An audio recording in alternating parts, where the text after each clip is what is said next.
what I'm going to do is I'm going to kind of invite our panel to have a conversation now about that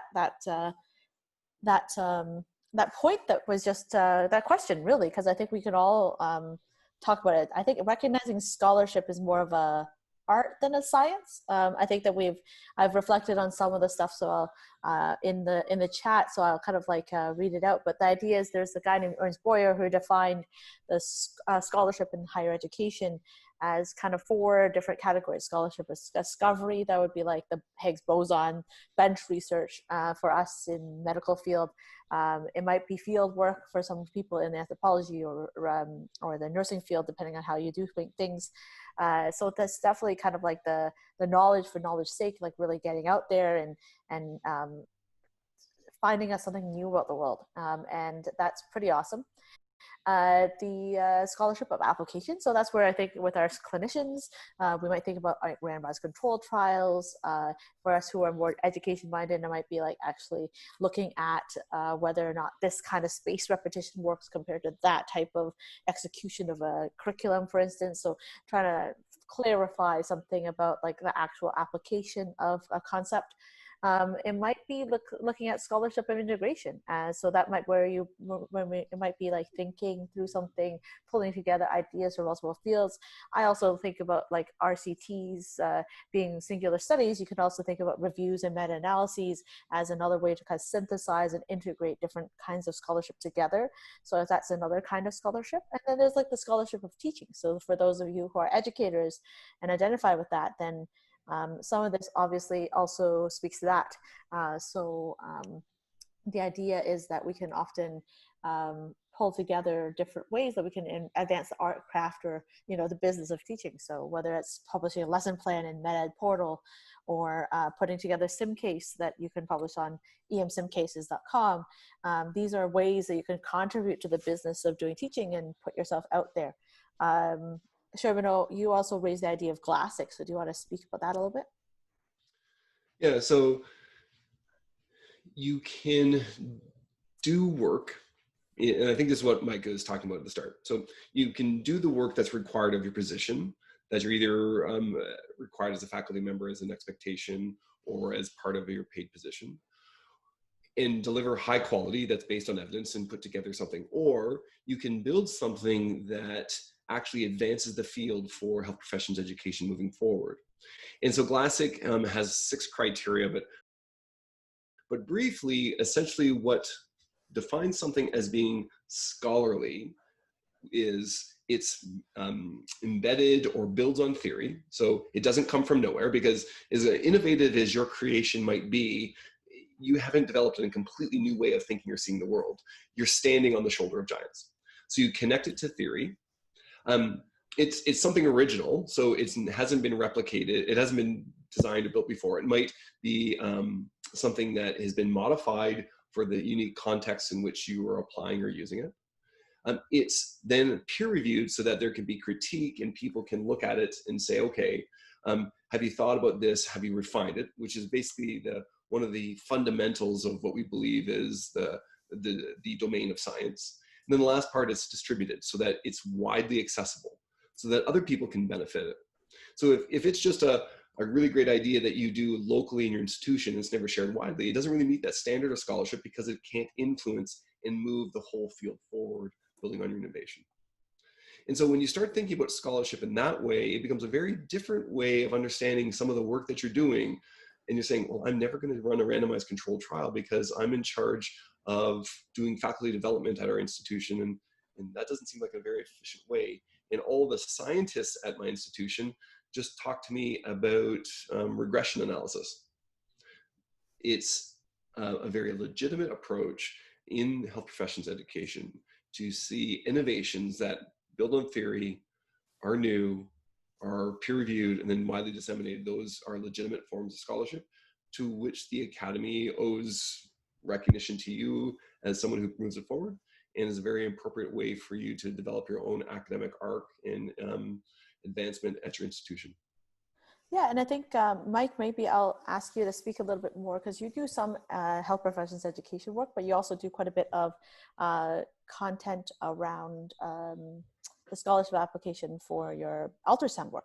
So do you want to talk a little bit more about your point of view on scholarship and how that might fit in more on the clinical side of things, like less so necessarily from education? Sure. So as background, while I do some work in faculty development, my primary day job is the division director for our ultrasound division in the Department of Emergency Medicine, and I'm also an ultrasound fellowship director. So I have these things where I'm ongoing, both in regards to, for example, I have teaching roles with teaching ultrasound. Can I convert some of those into scholarship? Can that, for example, further ideas to then create studies? I have residents who need research projects, and I have an opportunity to engage them in ultrasound research, which again aligns in with what I'm already doing. And I have a fellow that has an annual research requirement that somehow over the course of joining us from July until June, they have to do a publishable study in that time period, which is part of their graduation requirement. So that's a relatively, more explicit part of my job, is making sure they have some project that finishes. And so I can utilize that to say, all right, so let's come to some studies. You're here, let's brainstorm ideas and try to utilize something I'm already doing for my job that is a requirement of my job to then help create scholarship for them. And along those same lines, something that Sree mentioned earlier with regards to mentorship is I can either come up with something I want to do, tell them, give them a minuscule role and say, okay, great. Now ultrasound fellow, I would like you to do this chart review for me. And they do a chart review and they come back and great. And they are part of a paper and they're part of scholarship. They meet that criteria, but I'm not really building any capacity. We're not building skills. We're basically taking someone now and they're going to leave with that project not knowing much beyond what they started with.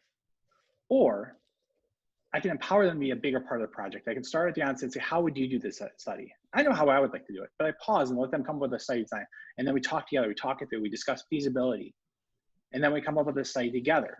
Because sometimes my idea is better, sometimes their idea is better, but together we're going to come up with the best idea. And you empower that fellow or that different form of learner to come up with a project. You empower them to be an active part of this.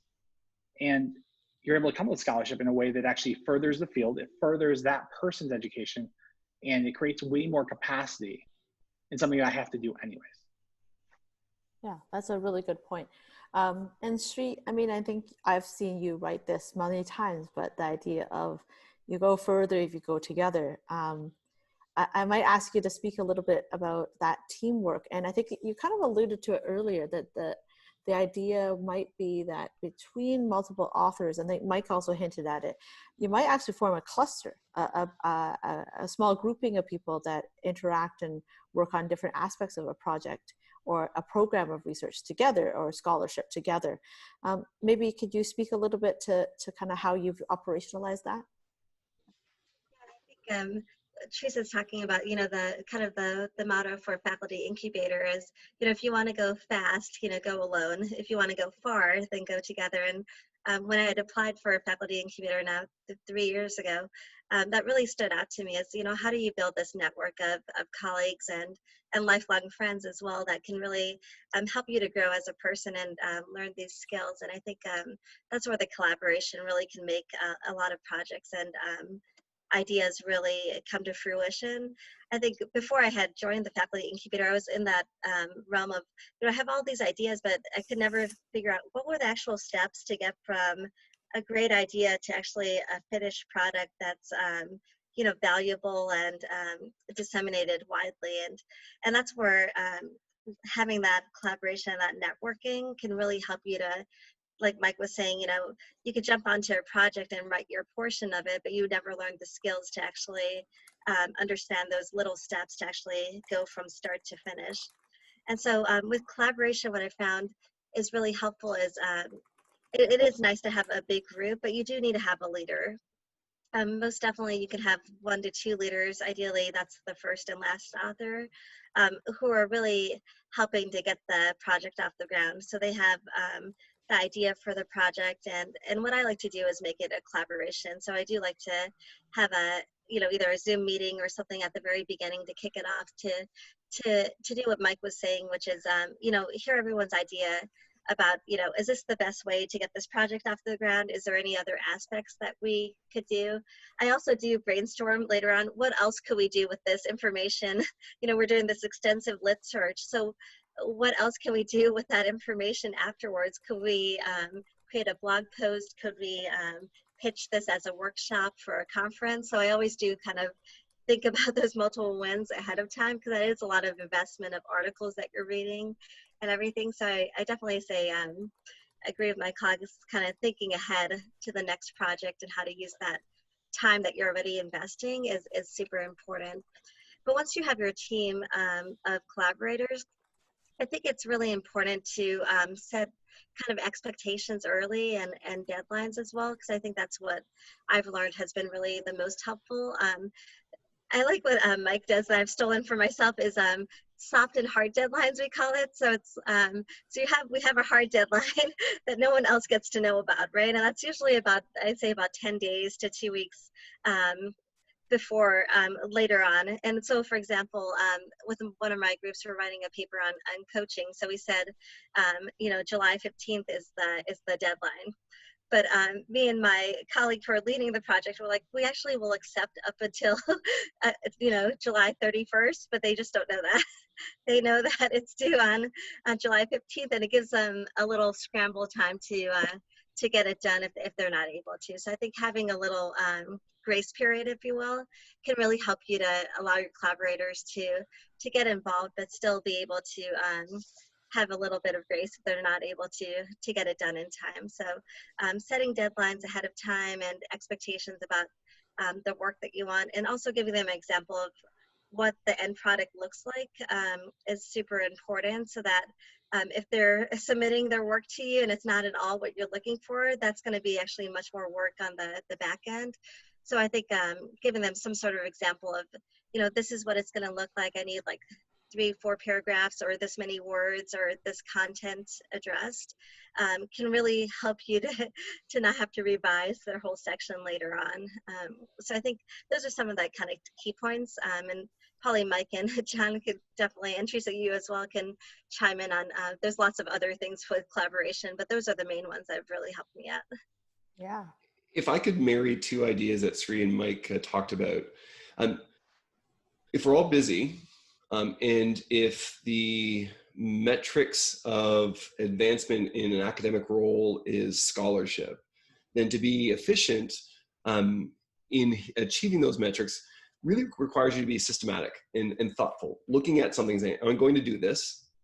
Is this the project that I'm going to make scholarly? Yes or no? But doing it early on in the beginning and saying, what are the pieces that I need to bake in at the start rather than say, oh shoot, I need to do it later. So it's the intentional systematic decision making. And then the second part, which Sree alludes to, is that if you're doing it all by yourself, then you are doing all the heavy lifting and will be inefficient in that. And so with the way technology works, the community that you can connect with and work with, it doesn't need to be limited to your institution. And in fact, you may have really effective collaborations that are ongoing. Mike and I are working on weird projects, even though I'm not sure if we've ever met in person. I think that's the case, but it doesn't really matter because we can do studies, and these are not just internet-based studies. We're doing studies with driving simulators, etc. Well, we're not doing it now because of COVID, but we're doing, you know, RCT type trials because we have shared common interests. So if you're going to be efficient in your busy life, then being systematic at the start and saying, yes, this is the project where I'm going to invest in the design, and I'm going to invest in the people that I'm going to be generous with. You know, a lot of the success I've had is being intentional about saying, here's an opportunity. I'm going to say yes to it because it meets 2 of the 3 items on my kind of decision matrix. And it's usually, is there growth for me and is it something I value? And when I go there, I say, what are going to be the outcomes that come from this? And I never want a single answer. I always want it to be, I build my network, or I got a project like a white paper or a manuscript or a blog post, or I was able to build something that I thought was really important that I could come and take home. All right. Those are really great points. Thank you so much. I am going to actually ask everyone who is either tuning in online later or actually right now in the room, we're going to do breakout rooms. And if you're tuning in online, that's irrelevant. You'll have to actually reflect on your own or with a partner. Maybe think about the last academic thing you did, and I want you to reflect with a partner about how you could make a multiple win out of that. So what's the next version of that? Maybe if you publish a paper, think about how you're going to get that word out about the paper. So that's dissemination. There's also different ways that you might be able to do that. Think about a lecture you gave and what's the follow-up product that you might want to associate with that. I'm just going to challenge you to think about those things and discuss with your partner. We're going to start breakout rooms.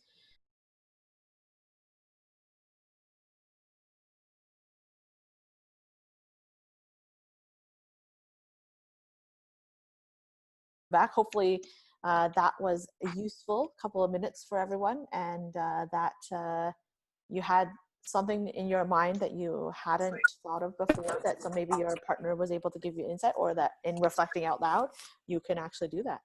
But I thought maybe, I know that the co-presenters with me have actually been in groups, so maybe I'd have each of them take turns kind of reflecting on what insight, you don't have to actually name names or anything like that, but what insight you gained from your group about kind of like how to think about scholarship. So I'm going to go with Sree first. We're actually talking about, projects that are already underway or you're about to publish those. How can you use that momentum for the next project and the next project after that? So the example I'll give is maybe, for example, like interview season's coming up. And if you're doing like reference letters for a specific specialty, how can you use that to now put up maybe a best practice for, reference letters, or, a seminar like this, like we're doing right now. And have that actually like disseminated out into the world, and use Twitter actually to also help to disseminate that as well. Yeah.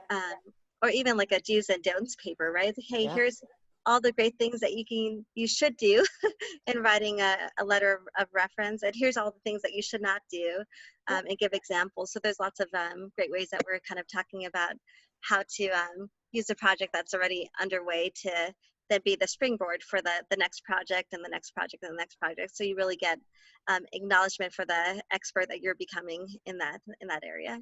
Yeah, I really like that. I will reflect back to you a couple of things. Number one, Twitter is a great way for a lot of academics to actually network.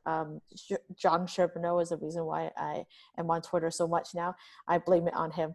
But I actually turned to him when I was junior faculty. I'm like, I'm not going to half day anymore, like academic half day. That's our annual weekly conference time. And what should I do for learning? And he's like, you should use Twitter. And I'm like, no, seriously. And he's like, no, seriously, you should use Twitter. And so I checked it out. I followed who followed and some other people, and then I fell down the rabbit hole. You don't always have to use Twitter. There's other ways to kind of do that stuff, but there is a separate webinar about Twitter 101 that we'll be putting up, or social media 101 that we'll be putting up shortly. So if you're interested, that's definitely for you, something to consider, because it might open up a new world for you, especially if you're interested in health professions education, med ed, like even just knowledge dissemination and scholarship. And it's not really kind of age dependent. So I won't talk about the age difference between Jonathan and I, because I'm pretty sure he'll like walk over and find me. But yeah, like I think that there's actually everyone from like people that are actually quite senior. Some of our senior people in our faculty, actually, Mark Walton, he's more senior and does quite a bit of stuff. And he's very active on Twitter. And there's a lot of cool health advocacy that's going on right now as well. So you don't have to, but it's an avenue for you to kind of become discovered. And so one of the things that I have noticed is that sometimes people put together a really good tweet thread and kind of show off their expertise when they're done a paper, for instance, and then someone might pick that up and be like, hey, do you want to come give us a grand rounds by Zoom? Because that's how people are doing things now. And all of a sudden you're lecturing at another university. And I think those are some avenues that you can think of, especially when you're at the end of a project, to think about how you can actually teach people about the topic that you just worked on. So Mike, do you have any thoughts from your group? Yeah, I'm going to hit on 2 points I thought were really great from our group. The first one is, when you're assembling a team, think about having complementary roles, figure out what people do really well, and then try to work together to really play to each person's strength. So I was talking about, for example, on my end, I like writing. I'm a writer. I like to put words on paper. That's one of the things that I feel that I can do a lot quicker than, for example, doing an extensive literature search. literature searches to me are a lot more painful. I don't like doing that as much. So if there's someone that really enjoys doing literature searches and I really like writing, we can collaborate and they can maybe do the initial round of literature searches, help pull the studies together, and then I can work more on the writing piece so we can work together. Or for example, I have some basic knowledge of statistics, but not to the same level as a statistician. So pulling in someone who can do statistical analyses and then having them teach me so I can learn more from that process. So that leads into the second thing we talked about, which is we should learn from every project, whether it be learning a statistical plan, whether learning about a topic, which you can then utilize to do a blog post, to a lecture, et cetera. You can utilize that for your multiple wins. But the other thing is you can learn about a methodology. So we talked about, how, for example, learning how to do a systematic review. If you can do 1, you can do 50. Because once you learn the methodology, it's repetitive, and the only thing it changes is the actual topic itself. So once you learn a methodology, and this can apply to other things as well, learning how to do surveys well, learning how to do a proper pre-post. Learning that methodology allows you to then succeed at future projects using that same methodology, and you can be much more efficient. So not just being a part of a project, but really, really learning something unique from every project you're a part of. That's a really good point. Thinking about how you can make that multiple win you're learning. Obviously that music to my ears as a faculty developer. But yeah, I think that we can always learn new tricks and we can always learn new ways of doing things. And so diving in, even if you know how to do quantitative research, to do some qualitative research might give you a new jam and a new way to see things and new ideas for your next quantitative study. So that's really cool, right? So Jonathan, do you have some thoughts on an insight that you had from your group? I think there was a little bit of intimidation of the challenge of starting. Mm-hmm. And I think I share that even today, but certainly it was much more magnified at the beginning of my career. And so sometimes the pace setting that you see from peers can be really intimidating, when in fact, it's a long career, and you can begin with things that seem very modest to you or may seem modest to others and really challenging to you. And that's very acceptable. And the trick, I think, comes back to understanding that the value that you offer to other people who are pursuing scholarships or pursuing education scholarship. As somebody who may be able to navigate both the clinical and the educational world, that's unique. For PhD scientists that are looking for collaboration with clinicians who understand the healthcare environment, you are a value add. And for all of the stats that you may not know, there may be elements around how the lived experience is or how the clinical environment is established. And so some of the strengths that you can bring to a project, even early on in your career as an education scholar, it probably takes a little bit of insight and probably takes a bit of history to look backwards before you can understand those abilities that you already possess. Yeah. So being thoughtful about that group to increase that multiple wins is particularly helpful.